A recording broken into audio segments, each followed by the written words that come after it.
Bom dia, bom dia, bom dia. Vamos entrar num assunto novo hoje. A gente vai falar um pouco melhor de ecologia. A gente passou bem leve por esses assuntos quando a gente fala de alimentação, de predador, de presa, quando a gente fala do ambiente, mas hoje a gente vai estudar isso como um todo, tá certo? Então, na aula de hoje, a gente vai falar sobre o que é um ecossistema, vamos olhar um gráfico, vamos comparar diferentes regiões, tentar entender por que algumas regiões têm uma variedade bem maior de seres vivos do que outras. E a gente vai começar fazendo uma reflexão. Você já reparou que na natureza tem lugares absurdamente diferentes? Você pode ter campos que não tem árvore nenhuma, você pode ter florestas extremamente densas, você pode ter desertos que poucas espécies sobrevivem. A gente tenta estudar esses lugares e tenta comparar regiões parecidas para tentar entender o que a gente pode esperar de cada lugar. A ciência que estuda essa interação entre o ambiente e os seres vivos que estão ali é o que a gente chama de ecologia. O que é um ecossistema? Um ecossistema ele é um lugar, e esse lugar tem dois tipos de fatores que fazem muita diferença em quem vai viver ali e em que quantidade. Os fatores bióticos e os fatores abióticos. Bio é vida. Então, todo fator biótico é um fator relacionado aos seres vivos. Então, é o número de espécies que está ali, a disponibilidade de comida, matéria orgânica, quanta comida você tem disponível para você, quantos predadores você tem ali, tá certo? Tudo isso vai definir se você vai conseguir manter uma grande quantidade de seres vivos ali ou não. Num lugar de ter pouco alimento, você não vai conseguir ter uma população grande. Agora, num lugar em que a caça é abundante, você consegue ter muitos caçadores, certo? Outra coisa importante são os fatores abióticos, ou seja, quais são as características daquela região que não necessariamente são de seres vivos, mas são importantes para os seres vivos. Principalmente, quanta água tem ali, como é que é o clima, como é que é o relevo. Numa região que é pobre em água, você não vai conseguir manter muita gente. Numa região que é extremamente gelada e que congela boa parte do ano, você vai precisar de algumas adaptações para sobreviver naquela região. Então, o clima em que você vive é absolutamente importante para dizer também quantas pessoas você consegue manter e quão variada é a população e a comunidade que vive ali. Quando a gente vê essas características da região e os seres vivos que ali vivem interagindo entre si, isso é o que forma um ecossistema. Agora, se você parar para pensar que existem uma variedade absurda de combinações de fatores bióticos e abióticos, por exemplo, você pode ter uma região montanhosa mais perto do mar, que chove muito, que seria a nossa Mata Atlântica. Você pode ter uma região montanhosa, mas que fica no meio do continente, aí não chove nunca, que seria os Alpes e parte do deserto do Atacama.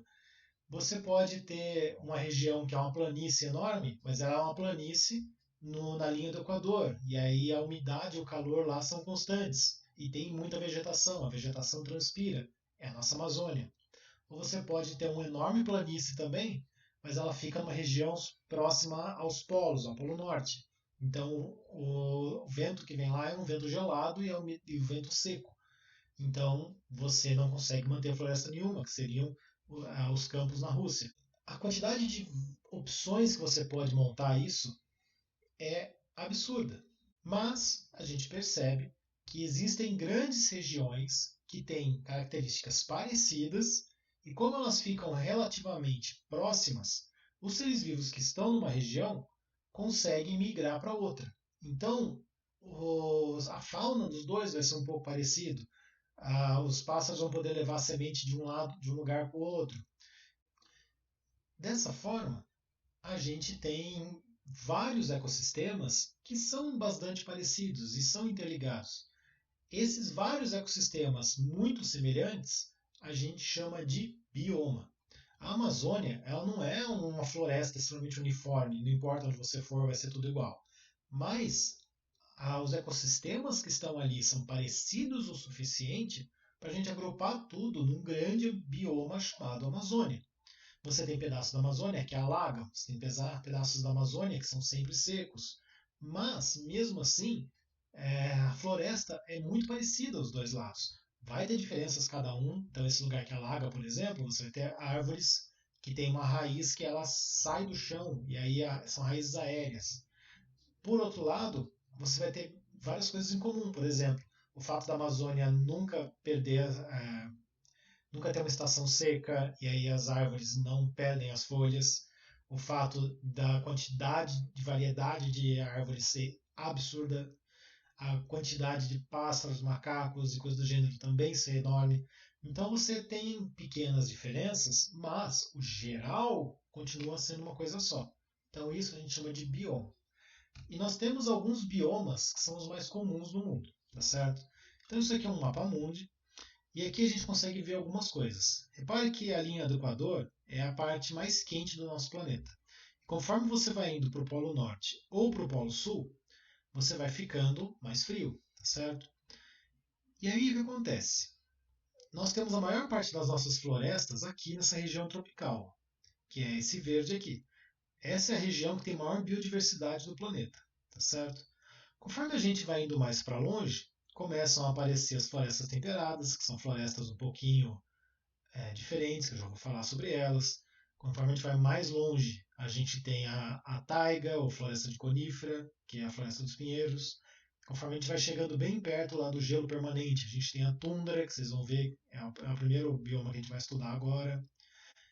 Bem na linha do Equador, nós temos vários lugares que tem um tanto de deserto. E a maior parte da África, por mais que esteja na linha do Equador, e boa parte do Brasil também, tem o que a gente chama de savana. Então, a temperatura em que você está, ela tem um impacto muito grande em que tipo de bioma a gente vai ter. Porque quem está mais ou menos na mesma altura vai ter mais ou menos o mesmo clima, tá certo? O que vai mudar um tanto é se essa região é uma região úmida ou se é uma região seca. E isso vai ter um impacto muito grande no tipo de vegetação que a gente vai ter e, por consequência, na biodiversidade que a gente vai ter. E enquanto seres vivos a gente consegue manter, tá certo? Então vamos começar. O que é essa tundra? A tundra ela acontece principalmente lá no hemisfério norte, então ela é aquela faixa bem colado nas geleiras. E é uma região que ela congela boa parte do ano, o gelo só vai desaparecer no verão, e é um verão curto. As plantas vão ser sempre plantas rasteiras, alguns arbustos, você não tem calor o suficiente para manter grandes árvores ou coisas maiores.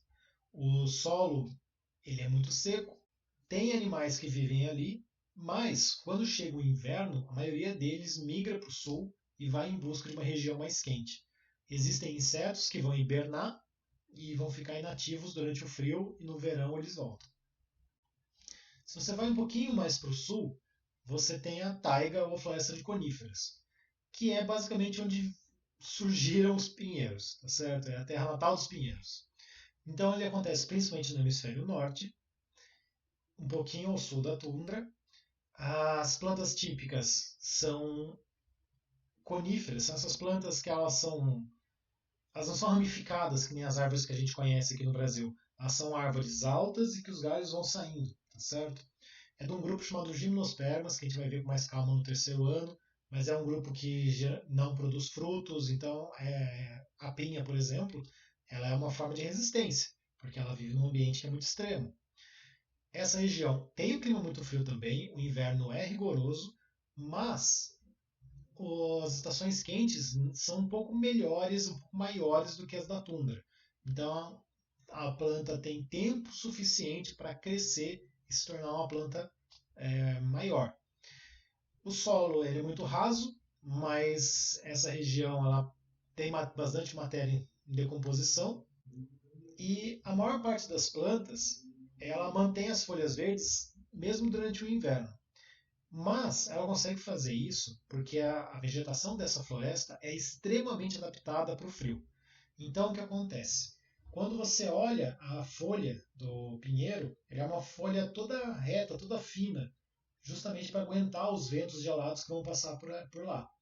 A camada, a folha é mais espessa, é mais grossa. O próprio tronco é protegido por uma cortiça que evita que ele congele, certo? E os animais também são adaptados ao clima frio, que nem lá em cima, alguns insetos hibernam e só acordam durante as estações quentes. Você tem pelos mais grossos, você muda o seu comportamento.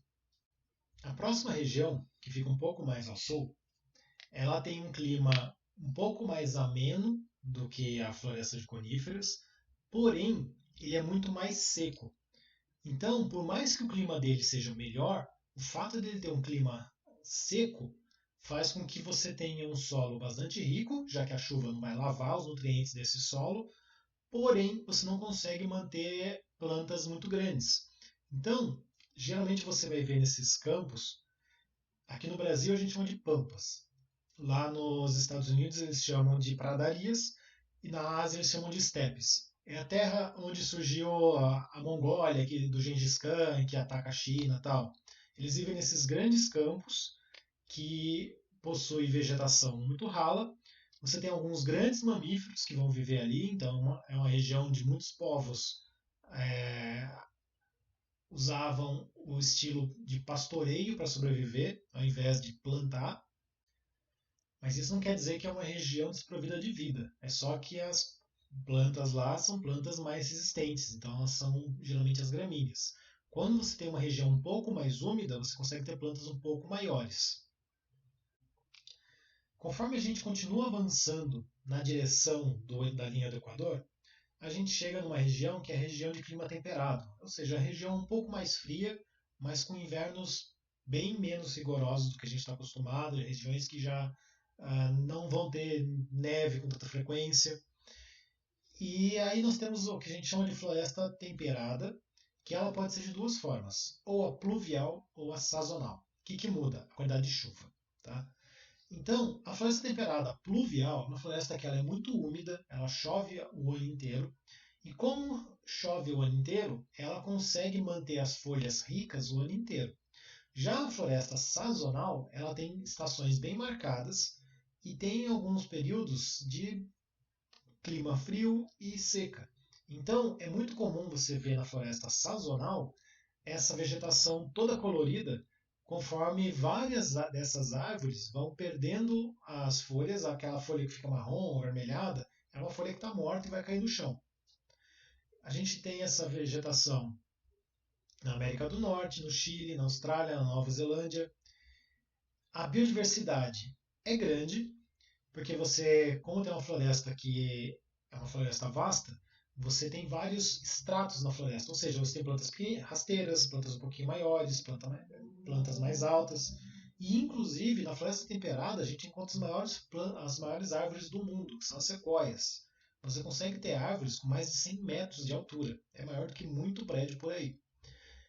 Como você tem sempre essa perda de folhas, tanto na floresta pluvial, que perde folha o ano inteiro, mas nunca as árvores ficam secas, quanto na floresta sazonal, que tem grandes perdas de folha no outono e no inverno, essa perda de folhas faz com que o solo fique rico em matéria orgânica em decomposição.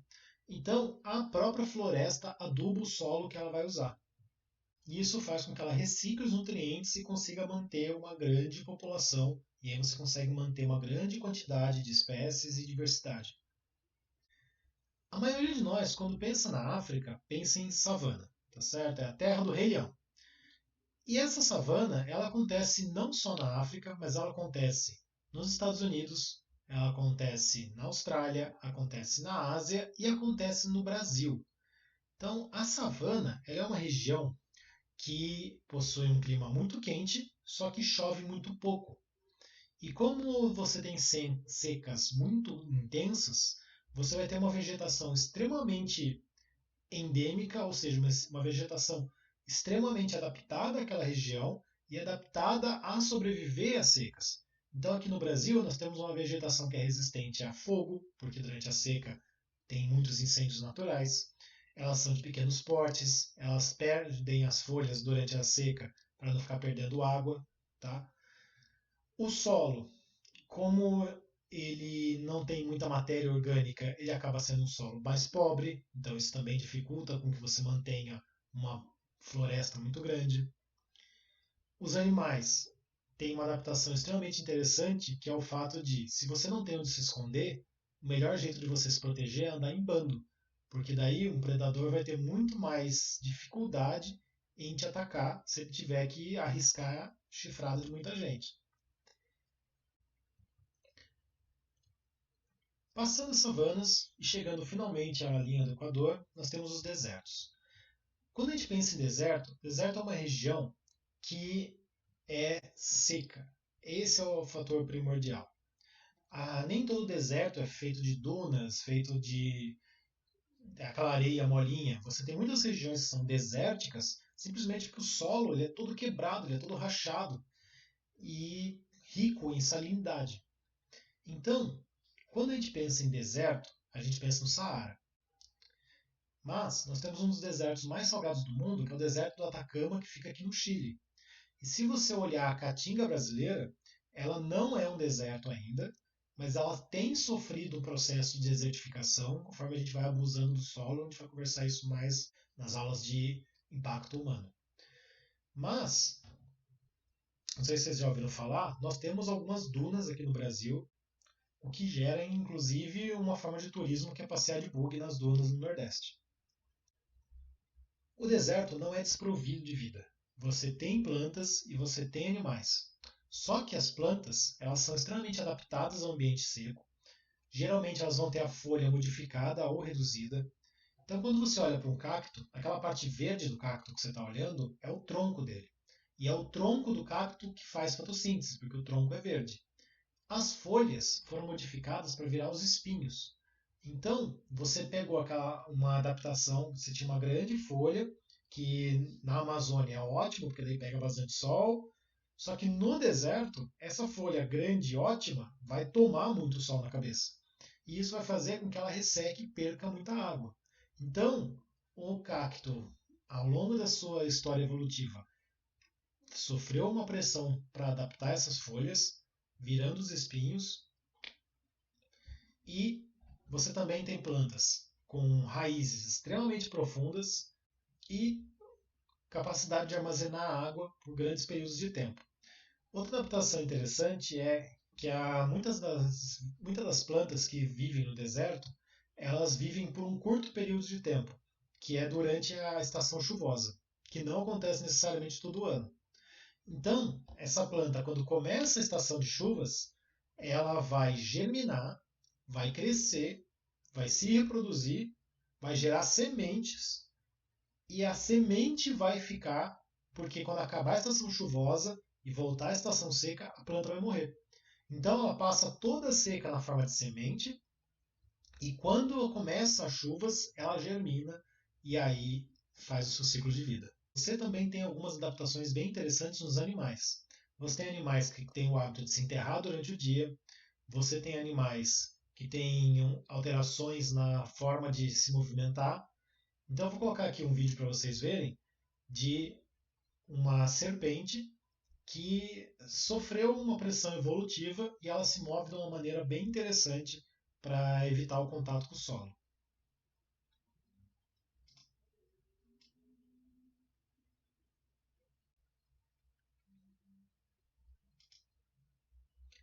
Repare que interessante como ela apoia só algumas partes do corpo. Então, ela usa um ponto de apoio e faz com que o resto do corpo sempre fique suspenso, porque a areia é muito quente. Então, ela deixa essas marcas todas diferentes aqui, porque ela está sempre encostando na areia só com dois pontos. Repara aqui, ó. Tá vendo que está erguida a maior parte do corpo dela? Então é sempre dois pontos que estão tocando a areia e ela reveza esses pontos para não ir queimando o seu corpo. Que nem você quando está pisando no chão muito quente, você fica pulando de um pé para o outro. Então é uma adaptação bem interessante, um exemplo de como esses animais do deserto conseguem viver de uma forma diferente. Então lembrando, o que marca o deserto? Regiões com solo extremamente arenoso, extremamente salgado, pobre em matéria orgânica, com um clima de umidade baixíssima, chuvas raras, não necessariamente todo ano. A temperatura durante o dia é extremamente alta. Como esse solo é arenoso e feito de material que não é bom em preservar calor, a temperatura de noite pode ficar extremamente baixa. Então o deserto é ao mesmo tempo uma das regiões mais quentes e mais frias do mundo.